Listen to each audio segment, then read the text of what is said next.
Paz seja convosco, seja bem-vindo no nosso canal. Na aula de hoje nós vamos estar falando um pouquinho de como era a escola na época de Cristo, ou até mesmo antes de Cristo.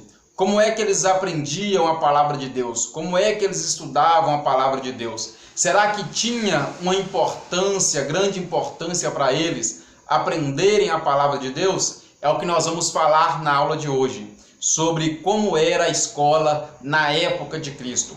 Meu nome é John Kennedy e você está no canal Conhecedores da Bíblia.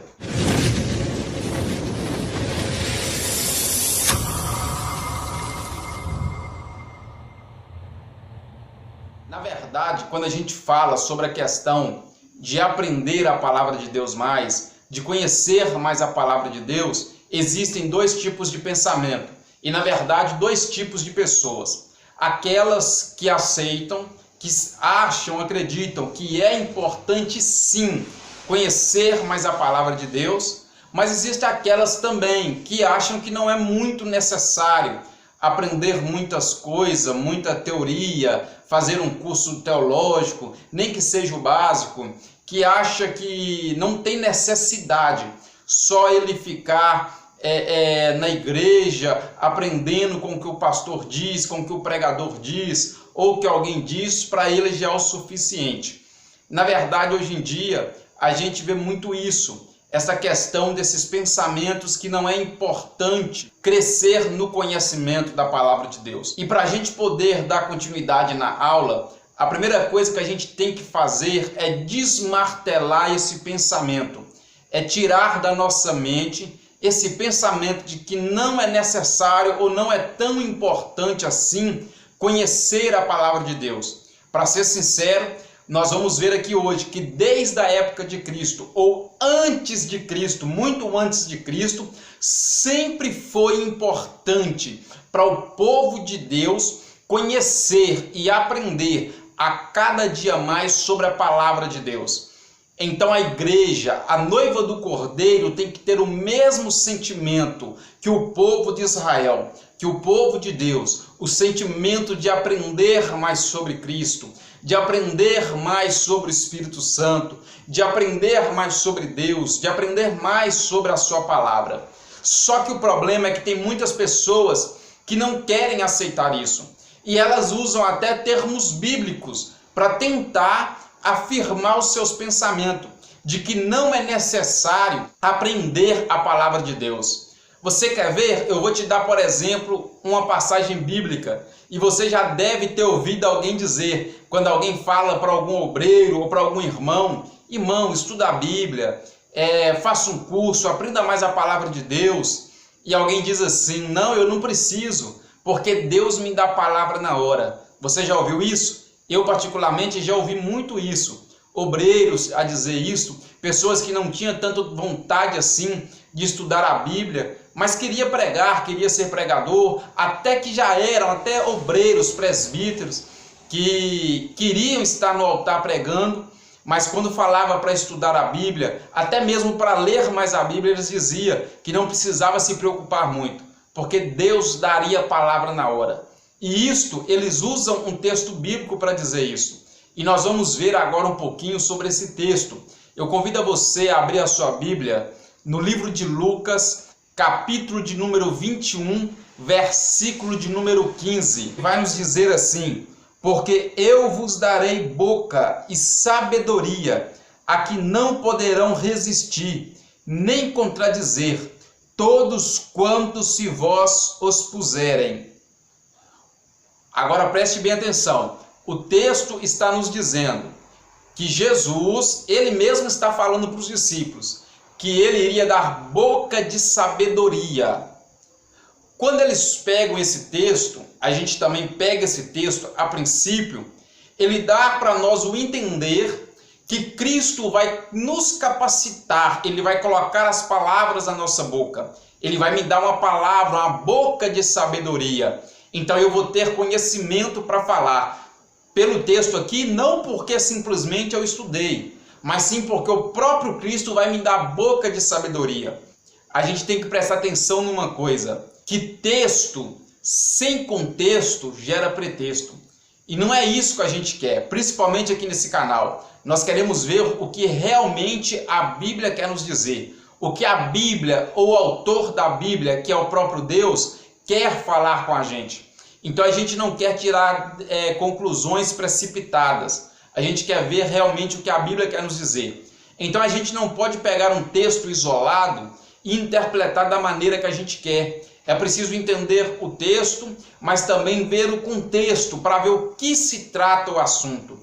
E o que acontece, infelizmente, são pessoas que não vê o contexto desta narrativa, desse texto, e eles interpretam e aí já colocam na mente que não precisa estudar muito, não precisa procurar crescer no conhecimento, porque Deus vai nos dar uma boca de sabedoria e o conhecimento vai vir na hora. É só eu subir no altar, abrir a Bíblia e começar a pregar, que a palavra de Deus vai começar a fluir na minha boca sem eu precisar fazer muito esforço. Não é isso que o texto quer nos dizer. Sabe o que está acontecendo aqui? No contexto, se você quiser ler o texto um pouco antes, desde o capítulo de número 5, você vai ver que o contexto, Jesus está falando sobre o princípio das dores.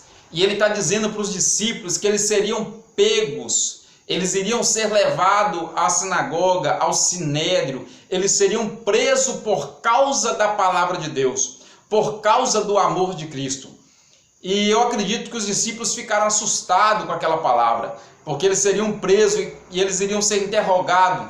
E talvez, quem sabe, algum deles pensando, o que nós vamos dizer se isso acontecer? E Jesus agora vai dar um alívio para eles, dizendo, fica tranquilo, porque quando isso acontecer, eu vou dar boca de sabedoria. Agora preste bem atenção.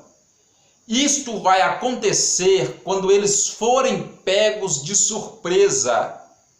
Isso não vai ser qualquer momento. Presta bem atenção no texto. O texto aqui nos mostra que quando os discípulos fossem pegos de surpresa, eles não precisariam se preocupar, porque Cristo daria boca de sabedoria. Assim também que é com a nossa vida. Cristo vai me dar a palavra de sabedoria quando eu for pego de surpresa. Então, enquanto eu não for pego de surpresa, eu tenho que estudar, eu tenho que pesquisar, eu tenho que procurar crescer no conhecimento, ver pregações, ver estudo bíblico, ler um livro, fazer um curso teológico. Tudo isso vai fazer com que eu cresça no meu conhecimento. E isto é importante, é o que Deus quer. Então o texto está dizendo que Cristo vai me dar boca de sabedoria quando eu for pego de surpresa, não em qualquer momento. Então é mais ou menos assim, se eu tenho tempo para estudar, eu tenho que estudar. Eu tenho que ler a Bíblia se eu tenho tempo. Mas se algum dia, porventura, acontecer, o trabalho durante o dia foi muito corrido, cheguei em casa, não deu tempo de ler a Bíblia, e eu tenho que chegar e pregar à noite, eu posso ir confiando, orando, pedindo a Deus graça e confiando, porque aí Deus vai me dar palavra na hora. Deus vai colocar a sua palavra na minha boca. Por quê? Porque eu não tive tempo e eu precisei pregar, como se diz, em cima da hora. Aí sim Deus vai me dar a palavra na hora. Eu já passei por isso. Acontece várias vezes com a gente. Você que está me assistindo aí, se é pregador, se é um pastor, pode falar aí, deixa nos comentários quantas vezes que isso aconteceu com você, ou se já aconteceu ou não. Porque isso é algo normal de acontecer com a gente. Da gente às vezes não poder ter tempo para preparar uma mensagem e chegar em cima da hora e ter que pregar e Deus colocar a palavra na boca. Mas se também a gente for ao contrário, eu tive tempo para ler a Bíblia, eu não quis ler. Eu tive tempo para estudar a Bíblia, eu não quis estudar. Eu tive condição de fazer um curso teológico, eu não quis fazer. Pode ter certeza, eu vou subir no altar e vou passar vergonha. Porque Deus não vai me dar a palavra na hora. Porque Deus viu que eu tive a oportunidade de correr atrás. Eu tive a oportunidade de estudar. Eu digo sempre o seguinte, se eu posso pegar um copo d'água, Cristo nunca vai pegar ele e colocar na minha boca. Isso porque Cristo não vai fazer para mim aquilo que eu mesmo posso fazer. O que eu posso fazer, eu mesmo vou fazer. Mas se algum dia acontecer de eu não poder pegar um copo d'água, aí sim eu posso crer. Cristo vai pegar para mim, porque ele vai fazer aquilo que eu não posso fazer. Então, se você pode estudar, estuda. Como você está fazendo agora, vendo esta aula e aprendendo mais. Faça enquanto é tempo. Mas se algum dia acontecer de não poder fazer e você ter que pregar a palavra de Deus, fica tranquilo. aí sim Deus vai te dar a palavra na hora. Essa é a primeira desculpa que alguns arrumam para não precisar estudar a palavra de Deus. Mas a segunda desculpa que eles dão para não precisar de estudar a Bíblia, principalmente os nossos irmãos pentecostais falam muito isso, que não vai estudar a Bíblia porque teologia esfria. Isto aí é a maior mentira inventada pelo diabo. Que estudar a Bíblia ou fazer um curso teológico esfria. Normalmente as pessoas que falam isso são pessoas que nem sabem o que é um curso teológico. Não sabem nem o que significa teologia. A palavra teologia quer dizer o estudo sobre Deus. Então, se eu não estudar teologia, o que é que eu vou estudar para me pregar? Eu vou pregar sobre o quê? Eu tenho que estudar sobre Deus, eu tenho que aprender sobre Deus, sobre a sua palavra, sobre Cristo. Então, teologia não esfria. A única coisa que acontece, que infelizmente muitos não agradam, é que teologia, ou estudar a palavra de Deus, a Bíblia, ela não esfria, ela nos amadurece. Ela faz nós conseguir entender o que é de Deus, o que não é de Deus. Por exemplo, quando você estuda sobre a Bíblia, ou até mesmo você faz um curso teológico, você vai aprender que existem 3 manifestações. A primeira manifestação divina é a manifestação de Deus, é a manifestação de Jesus, é a manifestação do Espírito Santo. A segunda manifestação chama manifestação humana, é a manifestação do ser humano. Quando você está no culto, ali está tendo a manifestação humana. E a terceira manifestação se chama manifestação diabólica.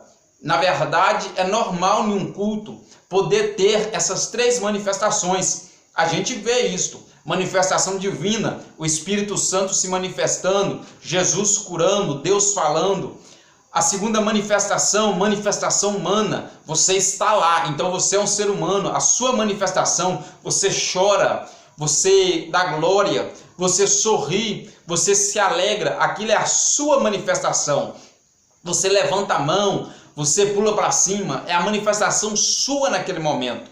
Mas também existe a manifestação demoníaca e ela pode também estar ali naquele momento operando. A gente vê pessoas caindo endemoniadas. Ela pode estar ali agindo e a gente vê pessoas caindo endemoniadas. Aquilo é manifestação demoníaca. Só que quando a gente estuda a Bíblia e a gente começa a entrar dentro da Bíblia, a gente começa a aprender a discernir, principalmente com os dons, o que é manifestação divina, o que é manifestação humana e o que é manifestação demoníaca. Infelizmente tem muito disso nas igrejas. Pessoas que dizem que está ali cheio do Espírito Santo, mas na verdade não é. Infelizmente a emoção tomou conta, a empolgação tomou conta e ela está falando ali coisas que nem talvez está vindo de Deus, está vindo dela. E ela acha que está com Deus, mas na verdade está cheia de Deus, mas não está naquele momento. Porque ela está indo na sua manifestação. E também pelo outro lado, existe o contrário. Pessoas que às vezes parecem estar endemoniadas na igreja, mas na verdade não está. A gente sabe que isso acontece muito. E a gente vê isso acontecendo em alguns locais. Pessoas que acham que estão demoniadas, mas na verdade não está. É a própria pessoa que está se achando, é a própria pessoa que está fazendo aquilo. E a gente precisa de discernimento. A igreja do século 21 precisa de aprender mais a palavra de Deus e fugir das meninices. Entenda uma coisa, espiritualidade não é sinônimo de maturidade na palavra. Preste muita bem atenção nisso aí. Você quer ver, por exemplo, a igreja de Corinto? Era uma igreja que tinha todos os dons. A Bíblia diz que ela era cheia dos dons espirituais, ela tinha os 9 dons. Só que Paulo vai dizer que era uma igreja que não era madura na fé. Pelo contrário, era infantil na fé. Paulo vai dizer que precisava de dar leite, nem comida sólida não podia dar para a igreja de Corinto. Porque era uma igreja que não era madura na fé. Tinha todos os dons, mas não era madura na fé. Porque eles não tinham uma base firmada na palavra de Deus. Eles não tinham uma base bíblica. Eles não tinham uma base da palavra. Tanto que Paulo teve que entrar no meio e ensinar eles até como cear, porque eles não sabiam como cear, como comungar uns com os outros. Então era uma igreja que parecia ser uma igreja pentecostal, uma igreja com um alto patamar elevado de intimidade com Deus, mas infelizmente era uma igreja que tinha muita meninice e eles ainda não sabiam como se comportar diante de Cristo. Então entenda isso, espiritualidade não é sinônimo de maturidade na fé. Então a gente precisa de crescer no mundo espiritual, mas também precisamos crescer no conhecimento bíblico, para que nós possamos ser maduros na fé e entender o que é de Deus e o que não é de Deus. Tanto que no livro de Oséias, a Bíblia vai dizer, no livro de Oséias, capítulo 4, versículo de número 6, a parte A do versículo: o meu povo foi destruído, porque lhe faltou o conhecimento. Então preste bem atenção, no Antigo Testamento está dizendo que o povo de Deus, o povo de Israel foi destruído porque lhe faltou conhecimento. E infelizmente a igreja do século 21 está caminhando para o mesmo caminho da igreja do tempo de Oséias. Está perecendo porque está faltando conhecimento. Porque infelizmente nós estamos entrando em muita heresia, muitas coisas que não provêm de Deus, falsas profecias, falsas revelações, a teologia da prosperidade que estão pregando por aí dizendo que o cristão não pode passar por dificuldade, por problema. Isso aí é heresia, não está na palavra de Deus dessa forma.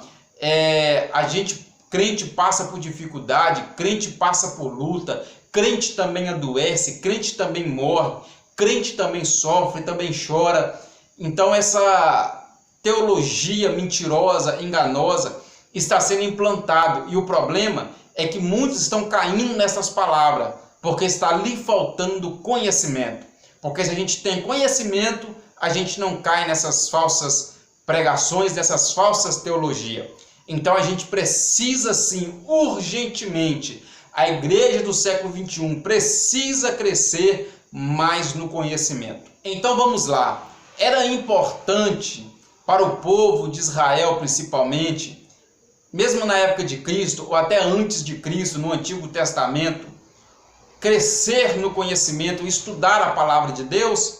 Sim, era importante. E eu vou dizer uma coisa muito importante para o povo de Israel: conhecer cada dia mais a palavra de Deus. Tanto que você pode abrir a sua Bíblia aí e você vai ver qual era o mandamento de Deus. No livro de Deuteronômio, capítulo de número 6, versículo de número 6 e 7.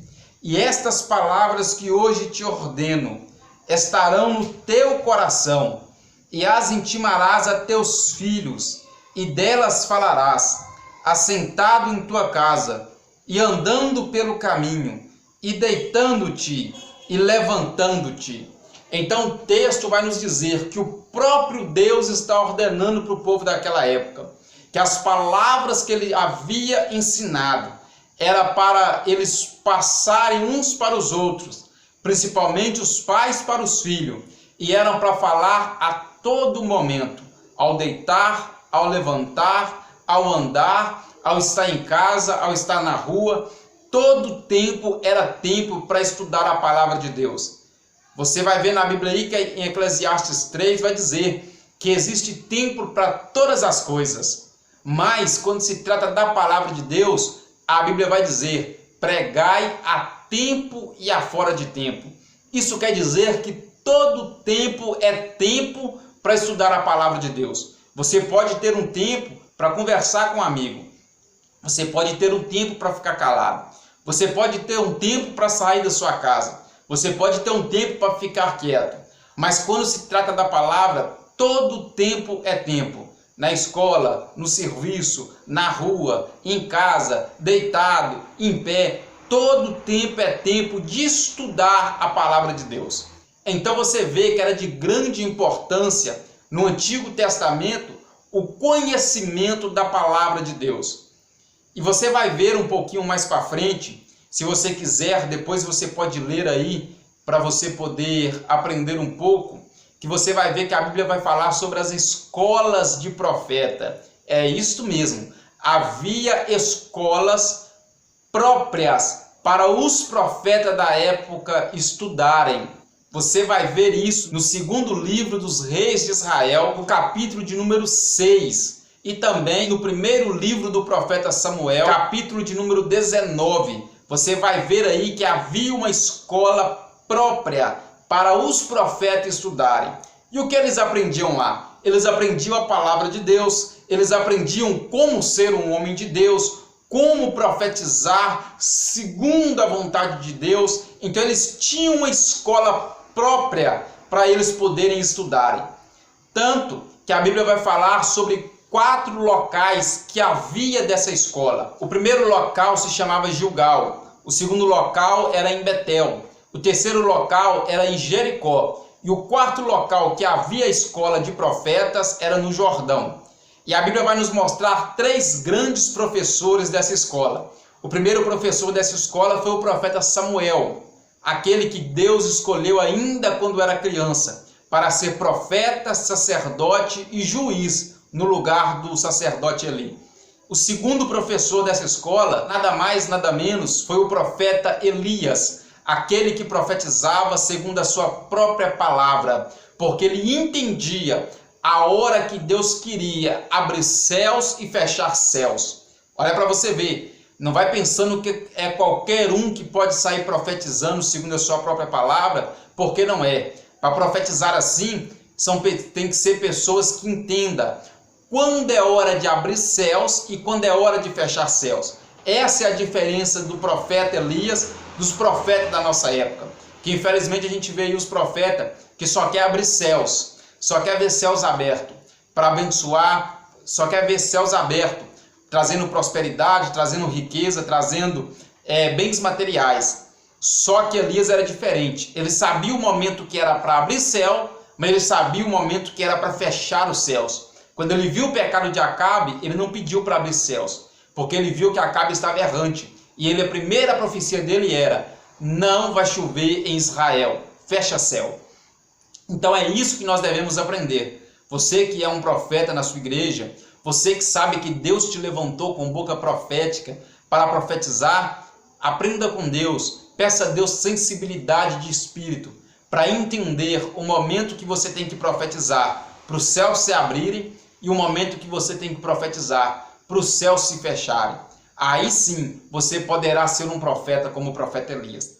O terceiro professor da escola de profeta foi o profeta Eliseu, que foi o sucessor do profeta Elias. Ele recebeu a porção dobrada. E se você abrir a sua Bíblia no livro de 2 Reis, capítulo 6, você vai ver os profetas daquela época chamando Eliseu para poder descerem ao Jordão, para cortarem vigas, para poderem aumentar a escola de profetas, porque os alunos eram tanto que a escola já não suportava mais. Olha para você ver como era importante o aprender da palavra de Deus. A escola de profetas encheu tanto que eles precisaram de cortar vigas para poder aumentar a escola de profetas. Então, antes de Cristo, no Antigo Testamento, era sim muito importante o aprender da palavra de Deus. E na época de Cristo, como era a escola exatamente na época de Cristo? Era importante? Sim, sempre foi importante isso.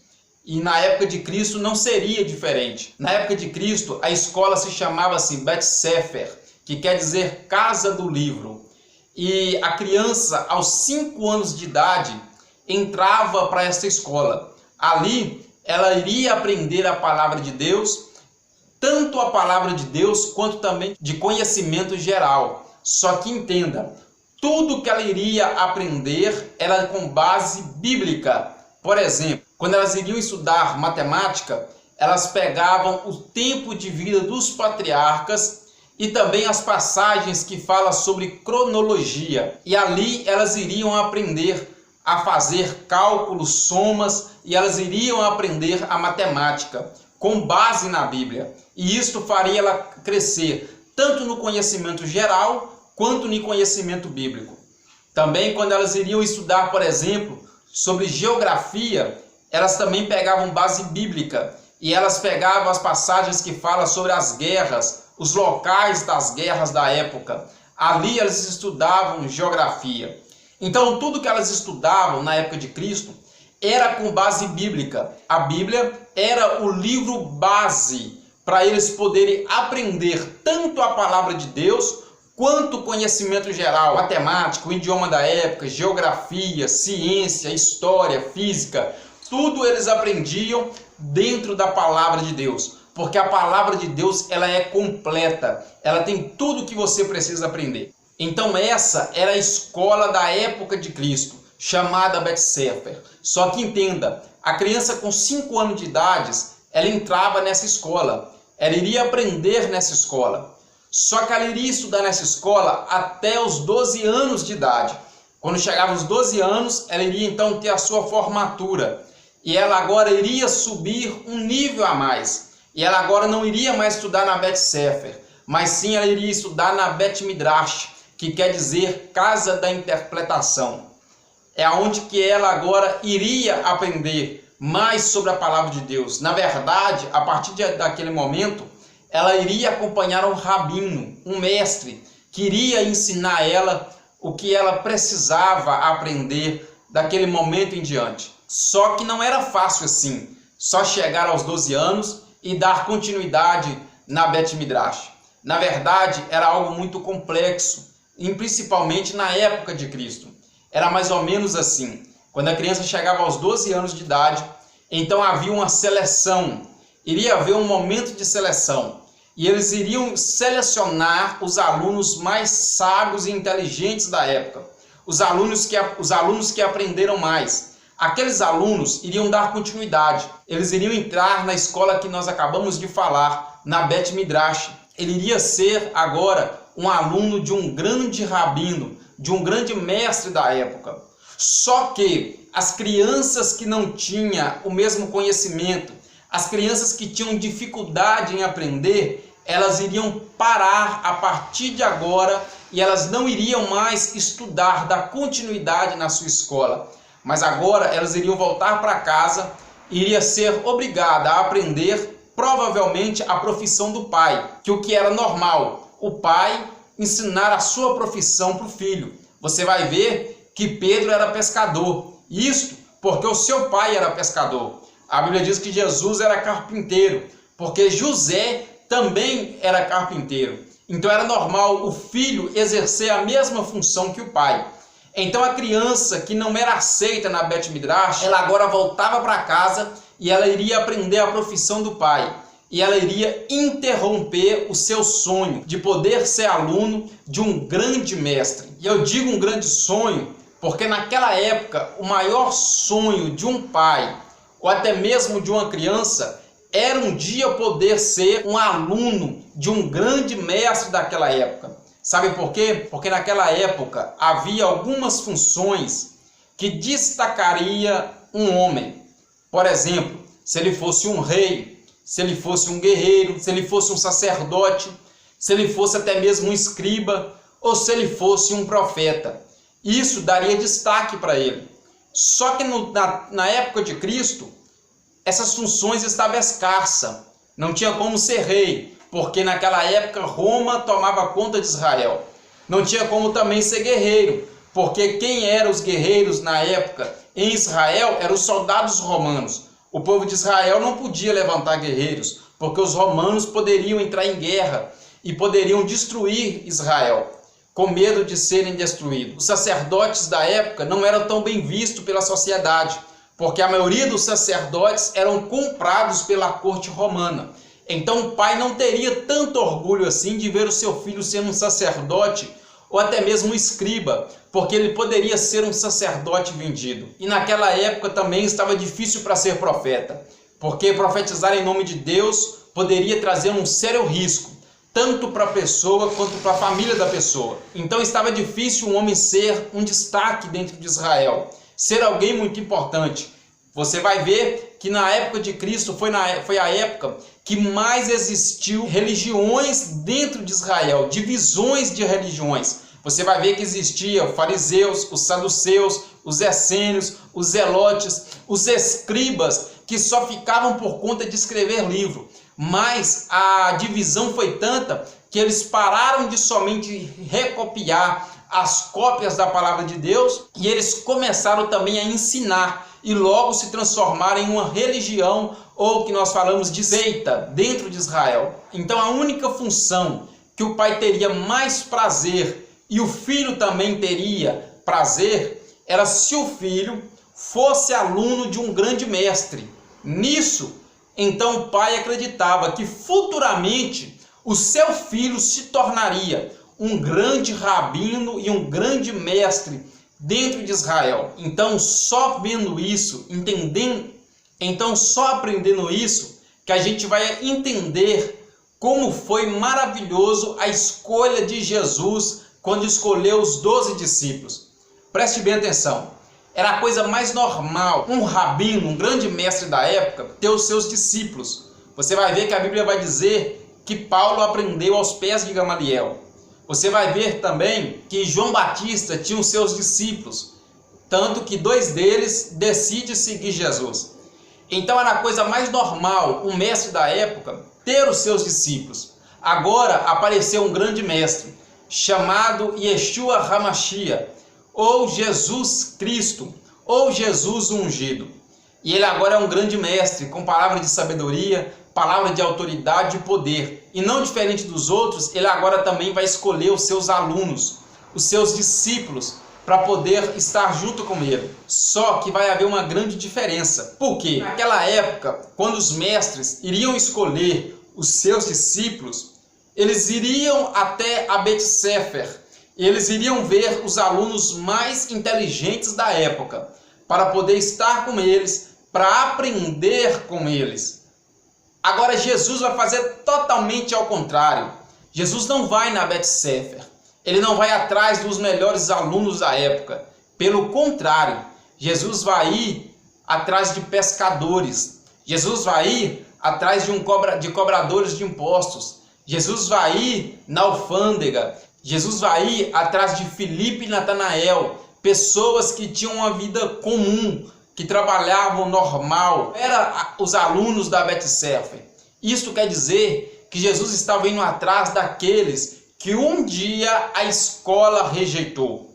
É isso mesmo, um dia Pedro, Tiago, Bartolomeu, Natanael, Judas Iscariotes, todos eles, quando estavam mais ou menos na faixa dos seus 12 anos, teve que ver a escola da época, olhar para os seus pais e dizer que eles não poderiam dar continuidade na escola da época, que eles não tinham capacidade, sabedoria, inteligência para poder aprender com um grande mestre, porque naquela época o pensamento era esse. Um grande mestre queria os melhores alunos, porque ele entendia que quando ele parasse com aquilo, ou que ele morresse, os seus alunos dariam continuidade nas palavras que ele tinha falado, na sabedoria que ele havia deixado com eles. Eles iriam ensinar a mesma coisa, propagar a mesma coisa, a mesma cultura, a mesma religião, a mesma sabedoria. E eu volto a dizer, era o sonho na época de toda criança,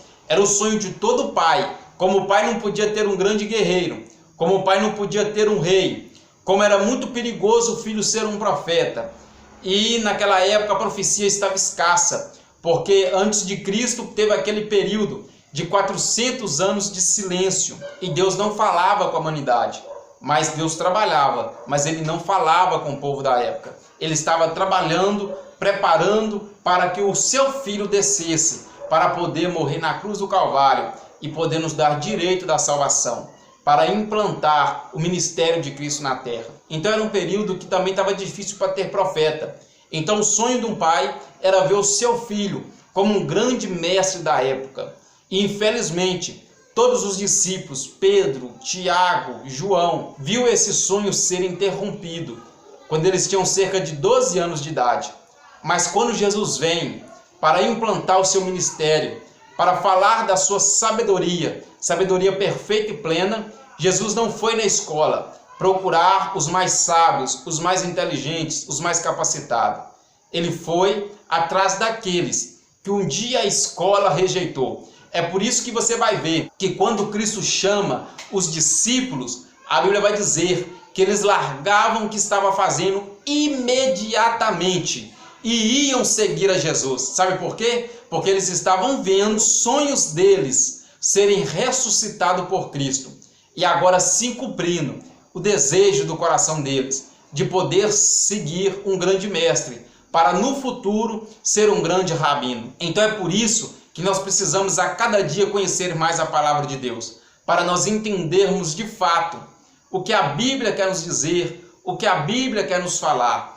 É muito necessário, desde os tempos primórdios, desde o Antigo Testamento, conhecer sobre a palavra de Deus, conhecer sobre a vontade de Deus, tanto no Antigo Testamento quanto também na época de Cristo.